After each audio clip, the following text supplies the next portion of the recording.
Aí existe uma terceira frase que serviu também de inspiração para este exercício, que é a do Ortega y Gasset, né, que ele dizia que a reabsorção da circunstância é o destino concreto do ser humano. Preste bem atenção. A reabsorção da circunstância. Quer dizer, tem a famosa regra dele, né? Eu sou eu e minha circunstância, né? Quer dizer, eu só escolho uma parte do que eu sou. A outra parte eu recebo de fora. Eu recebo, por exemplo, da minha hereditariedade. Ninguém conhece todos os seus antepassados. Mesmo que você tenha uma árvore genealógica que vai até a Idade Média, né? Eu tinha um amigo suíço que ele tinha uma árvore genealógica que ia até, sei lá, o ano 800, né? O Willy, então era um suíço. E daí eu perguntei, Willy, mas você é família nobre? O que era? Eu disse, não, a gente era uma família de ferreiros, bicicleteiros, né? A gente trabalhava consertando bicicleta, né? Então, mas essa família de ferreiros tinha continuidade. Mas mesmo assim, eu digo, bom, mas você tem apenas o nome, a data de nascimento dos caras, você não tem a biografia de cada um, você não conheceu, você não é capaz de imaginar concretamente isso, né? Você precisaria, para ter uma clareza quanto a isso, precisaria ter uma ficha médica de todos os seus antepassados, o que é impossível, né? Então você não sabe quais são as tendências hereditárias com as quais você nasceu. Essas tendências hereditárias, portanto, elas não fazem parte, vamos dizer, propriamente da sua personalidade, embora façam parte, vamos dizer, do seu ser. Algumas delas são elementos estranhos que estão dentro de você. Não é isso?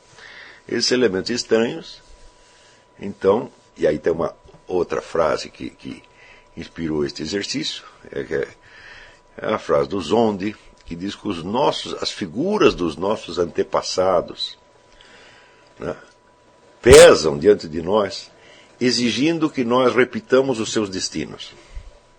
Quer dizer, como se não quisessem morrer, né? Eles querem que a gente viva de novo o mesmo destino que foi deles, por pior que tenha sido esse destino.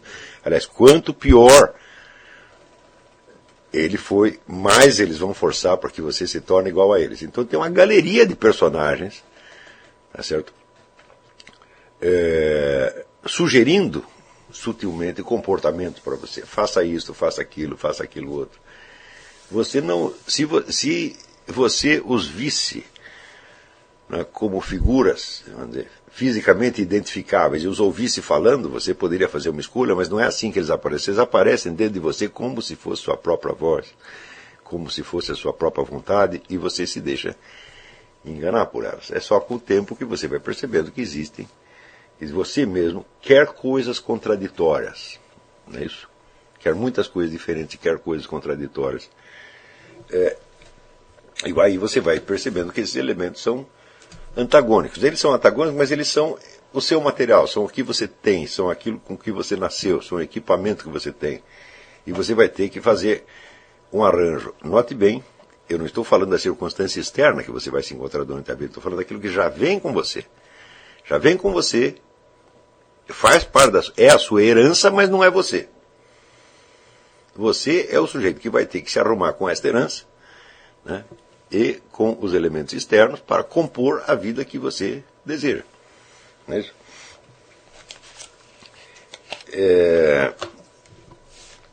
Então, em parte também você pode fazer uma outra analogia. Você é como um escritor que quer escrever uma história, mas você só pode escrevê-la com as palavras que existem no seu idioma. Ora, essas palavras não foram feitas sob medida para você, nem para dizer aquilo que você quer.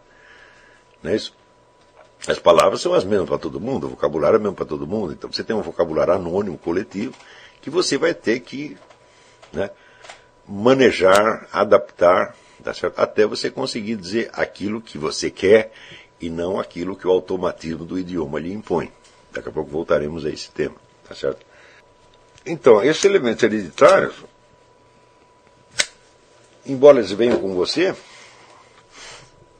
eles não correspondem, então, exatamente aquilo que você quer, mas eles lhe sugerem, né, desejos, ambições, sonhos, impulsos, etc, etc. E você vai ter que escolher, combinar, né, manipular aquilo de alguma maneira, tá certo? Como um arquiteto que reúne vários materiais heterogêneos para fazer construir uma casa, com a diferença que, no caso, os materiais não ficam simplesmente empilhados, como se fossem tijolos, telhas, ripas, vigas, etc, etc, mas esses materiais falam, eles agem, eles têm uma vontade própria, por assim dizer. Então, o que eu quero nesse exercício é que você fixe da maneira mais clara possível o fator unificante da sua vida, ou aquilo que você pretende que seja o fator unificante. Para você, tendo máxima consciência disso, possa mais facilmente fazer os arranjos necessários.